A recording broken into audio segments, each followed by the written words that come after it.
रयतेचे जाणते राजे शिवछत्रपती महाराज, क्रांतिज्योती सूर्य महात्मा ज्योतिबा फुले, राजा असूनही ऋषितुल्य जीवन जगणारे राजर्षी शाहू महाराज, क्रांतिज्योती सूर्य सावित्रीबाई फुले, बौद्धिसत्व महामानव परमपूज्य भारतरत्न डॉक्टर बाबासाहेब आंबेडकर यांच्या विचारास आणि प्रथमेच अभिवादन करते।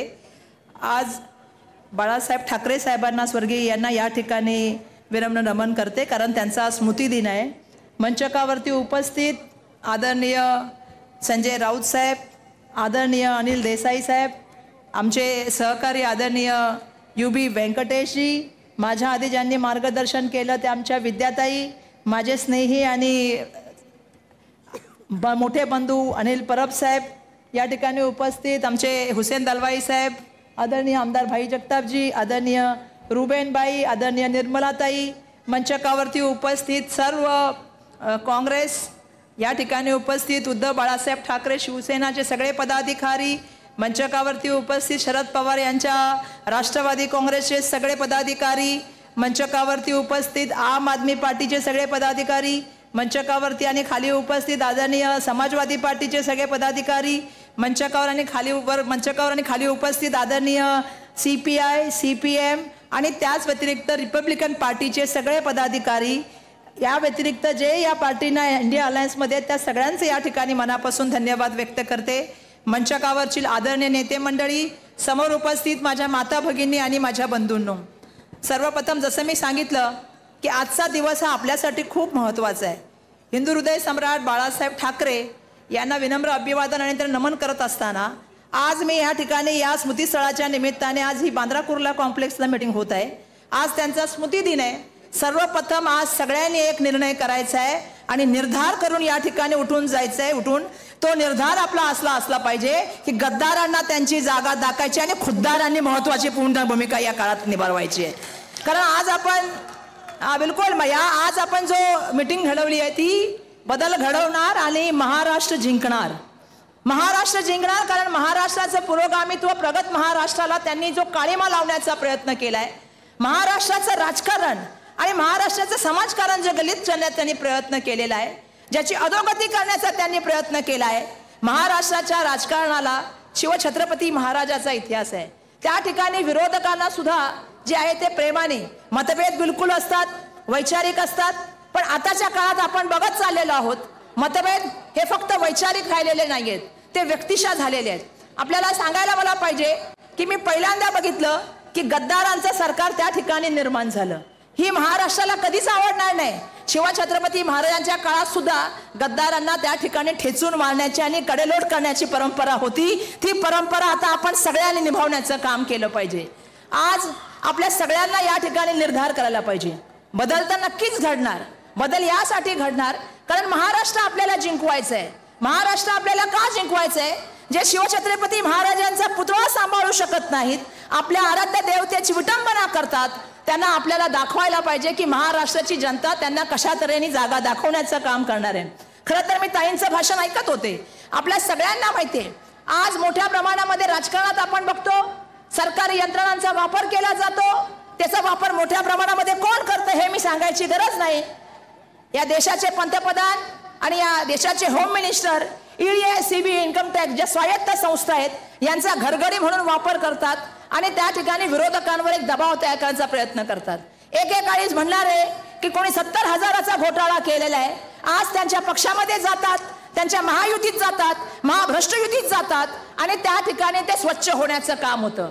आणि आपण हे बघतोय सगळेजण, महाराष्ट्रातली सुज्ञ जनता पण हे सगळं बघते।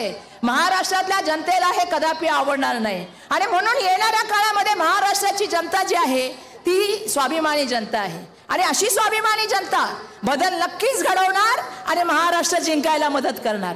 आपल्याला घरोघरी जायचंय, घरोघरी जाऊन आपल्या सगळ्यांना सांगायचंय। कोणी एक म्हणतं लाडक्या बहिणीमध्ये तुम्ही जर या पक्षात गेलात त्या पक्षात गेलात तर तुमचे आम्ही फोटो काढू, त्या ठिकाणी योजनेच्या बाबतीमध्ये दमदाटी देण्याचं काम करतात। चांगले निवडणूक आयोगाने त्यांना फटकारण्याचं काम जरी केलेलं असलं तरी मला सगळ्या माता भगिनींना सांगायचंय हे पैसे काय कोणाच्या घराचे पैसे नाहीयेत किंवा कोणाने सरकारी कारखान्यातून निर्माण झालेले पैसे नाहीयेत, हे कुठल्या प्रायव्हेट कारखान्यातले, हे सरकारचे पैसे आहेत। हे तुमच्या आमच्या जे टॅक्स देतो त्या टॅक्सचे पैसे आहेत। पण मी तुम्हाला सांगते ज्या वेळेला आपलं सरकार येणार, महाविकास आघाडीचं सरकार 23 तारखेला येणार, महाविकास आघाडीचा मुख्यमंत्री बनणार आणि जो पहिला निर्णय होणार, आम्ही आमच्या महिलांना सन्मान देऊ इच्छितो, आम्ही आमच्या भगिनींना त्यांनी जे काम करतात त्याचा आम्ही आदर करतो आणि म्हणून त्यांच्या अकाउंटमध्ये 3000 रुपये देण्याचा आम्ही निर्णय घेतलेला आहे, तो आम्ही त्यांना देणार. मला कळत नाही आजकाल काय चाललेलं आहे. एके ठिकाणी लाडका बहीण म्हणून म्हणायचं आणि दुसऱ्या ठिकाणी आज देशामध्ये महाराष्ट्र दुसऱ्या नंबरवर महिला अत्याचारामध्ये, छोट्या मुली आणि मुलांच्या अत्याचारामध्ये महाराष्ट्र 1 नंबर. अशा ठिकाणी महाराष्ट्रामध्ये बदल घडला पाहिजे. आपलं सरकार असताना शक्ती कायदा आम्ही बनवला, 2.5 वर्ष झाली, तो शक्ती कायदा अजून पडू नये, पण केंद्र सरकारने त्याच्यावरती कुठल्याही तऱ्हेची कारवाई केलेली नाहीये. आपल्याला जेव्हा सरकार आपलं येईल तेव्हा तो कायदा आपल्याला आणायचा आहे. मुंबईच्या बाबतीत बोलायचं झालं तर मुंबईचं आर्थिक वित्तीय केंद्र आपल्याला मुंबईमध्ये आणायचंय. मुंबई ही फक्त राज्याची राजधानी नाही, देशाची आर्थिक राजधानी आहे. मुंबईचा वैभव घेऊन तुम्ही बाहेर चाललात, मुंबईचे उद्योग घेऊन तुम्ही बाहेर चाललात आणि कुठे चाललेत? गुजरातला. आज आम्ही बघतोय विद्या सेंटर गेलं, हिऱ्याचं मार्केट गेलं, क्रिकेटची मॅच गेली, बॉलिवूड नेण्याच्या गप्पा चालल्यात. आणि असं होत असताना मुंबईकर म्हणून ज्या संयुक्त आपल्याला माहिती आहे महाराष्ट्राच्या लढाईमध्ये ज्या हुतात्म्यांनी प्राण अर्पण केलं त्यांना श्रद्धांजली करायची आहे. मराठी माणसाच्या लढ्यासाठी, मुंबई लढ्याच्या लढ्यासाठी स्वर्गीय बाळासाहेब ठाकरे साहेबांनी सातत्याने आवाज उठवण्याचं काम केलं. त्या आवाजाला जमिनीपर्यंत घेऊन जाण्याचं काम करायचं आपल्या सगळ्यांना करावं लागेल. कारण मुंबईला त्याचं जे वित्तीय महत्व आहे, मुंबईचं जे आर्थिक महत्व आहे, मुंबईचं असलेलं महाराष्ट्राशी नातं तोडण्याचा षडयंत्र, एक मोठा डाव त्या ठिकाणी सुरू आहे. आणि अशा वेळेला मुंबईकर म्हणून, मराठी म्हणून आज काय परिस्थिती आहे? आज आपण बघतोय फक्त मुंबईच्या जमिनी दिल्या जात नाहीयेत, आज अडाणींना काय दिलं गेलेलं नाहीयेत. मुंबईचा एअरपोर्ट दिलाय, पोर्ट दिलेत, त्या ठिकाणी मोठ्या प्रमाणामध्ये LIC, बँका, जमिनी, डॅम, शाळा. कुठे चाललोय आपण? कुठे घेऊन चाललोय महाराष्ट्र माझा? महाराष्ट्राच्या रस्त्यामध्ये खड्डे पडतात. पुण्यामध्ये आम्ही एक घटना बघितली, चालता चालता ट्रक खाली पडला. आज मुंबईमधल्या रस्त्यासाठी मुख्यमंत्र्यांनी आपल्या मित्राला कॉन्ट्रॅक्ट दिलं. मुंबई महानगरपालिकेमध्ये 3 वर्ष त्या ठिकाणी नगरसेवक नाहीत. आपलं सरकार आल्यानंतर 100 दिवसामध्ये इलेक्शन करायचं आणि नगरसेवक निवडून आणायचे. हे आपण तय केलं पाहिजे. कारण आपल्या सगळ्यांना मला सांगणं, ज्या तऱ्हेने ठेवी तोडण्याचं काम झालं, मुंबई महानगरपालिकेच्या जमिनी ज्या आहेत त्या लीजवर जमिनी त्यांना विकण्याचं काम मोठ्या प्रमाणामध्ये षडयंत्र झालेलं आहे. जिकडे तिकडे मित्रांना मिळून मिळून 2 जण पण खाऊ. खरं तर ताई तुम्ही सांगत होता भाषणामध्ये, आता बटेंगे तो कटेंगे, बटेंगे तो कटेंगे, एक है तो सेफ है. कोणी निर्माण केलं? आम्ही नाही निर्माण केलं, नरेंद्र मोदींनी निर्माण केलं. स्मशान कब्रस्तान कुणी आणलं? आज तुम्हाला जाणीव होते या गोष्टीची? तुम्ही बोलताय समाजामध्ये तेढ कोणी निर्माण केलं? आज महाराष्ट्रामध्ये सामाजिक सलोखा बिघडवण्याचं काम कोणी केलं? विचारा देवेंद्र फडणवीसांना, विचारा त्यांच्या श्रद्धेय गुणवंतेला. कोणी महाराष्ट्राची सामाजिक जी आहे ती घडी बिघडवण्याचं काम करत आहे. आणि म्हणून मला या ठिकाणी सांगायचंय, बटेंगे तो कटेंगे, एक है तो सेफ है नहीं, जुड़ेंगे तो आगे बढ़ेंगे, मुंबई को लेके आगे जाएंगे, सबको जोड़ने का काम करेंगे. आज आम्ही बघतोय मुंबईमध्ये मोठ्या प्रमाणामध्ये एक वेगळं वातावरण आहे. मुंबईमध्ये महाविकास आघाडीचे चांगलं त्या ठिकाणी काम चालू आहे. मला पूर्ण खात्री आहे आजपर्यंत मुंबईने जो निकाल दिलाय तो महाराष्ट्राला जिंकवण्याचं काम करतो. आणि म्हणून मुंबई मधल्या जास्तीतल्या जास्ती सीटा आपल्याला कशा निवडून येता आणतील? कारण आज 17 तारखेच्या रात्री आपण भेटत आहोत. उद्या 18 तारखेला 6 वाजता प्रचार संपेल. 20 ला मतदान आहे. मतदानाच्या दिवशी आज या ठिकाणी निर्धार करून आपल्याला जायचंय.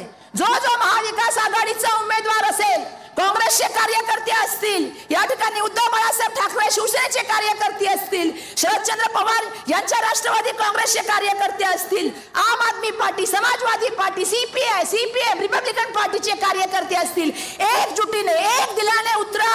महाराष्ट्र आपल्याकडे बघतोय, महाराष्ट्राची जनता आपल्याकडे बघतोय. हा महाराष्ट्र जिंकायचा आणि महाराष्ट्राला सुसंस्कृत महाराष्ट्र करण्याचं काम करायचं. महाराष्ट्राचं राजकारण कधीच असं नव्हतं. महाराष्ट्रामध्ये मतभेद असायचे पण असं कधीच नव्हतं. सुसंस्कृत महाराष्ट्राच्या राजकारणाला काळिमा फासण्याचं काम यांनी केलेलं आहे. आज आम्ही बघतो, आम्हाला दुःख होतं, साहेबांच्या 2-2 वेळा बॅग चेक केल्या जातात. का चेक केल्या जातात? मग दाखवायसाठी मेंढ्यांच्या आणि बाकीच्यांच्या त्या ठिकाणी होण्याचं काम होतं. ज्या वेळेला मोदींची बॅग चॅक होते त्यावेळी कारवाई होते. काय चाललंय हे महाराष्ट्रामध्ये? महाराष्ट्र हे खपून गेला नाही. आपला स्वाभिमान, आपली अस्मिता आणि आपलं अस्तित्व टिकून ठेवायचं असेल तर येणाऱ्या काळामध्ये 20 तारीख, आणि मी सगळ्यांना साथ मागते साहेब, आपल्याला कौतुक करायला पाहिजे कार्यकर्त्यांचं. दिवाळी बघितली नाही कार्यकर्त्यांनी, कार्यकर्ते पदयात्रा करतायत, घराघरात जात आहेत. दिवाळी साजरी करायची ती 23लाच करायची, सगळ्यात मोठी दिवाळी. आणि त्या दिवशी आपला मुख्यमंत्री बसवायचा. ही या ठिकाणी मी आपल्या सगळ्यांना विनंती करते. महाराष्ट्राचा स्वाभिमान वाचवण्यासाठी हे इलेक्शन आहे. महाराष्ट्राच्या पुरोगामित्व वाचवायचं हे इलेक्शन आहे. आणि प्रगत महाराष्ट्राला पुढे घेऊन जाण्यासाठी, प्रत्येक महिलेचा सन्मान करण्यासाठी, सामाजिक बांधिलकी टिकवण्यासाठी हे इलेक्शन आहे. त्याच्यामध्ये सगळ्यांनी साथ द्या ही या ठिकाणी विनंती.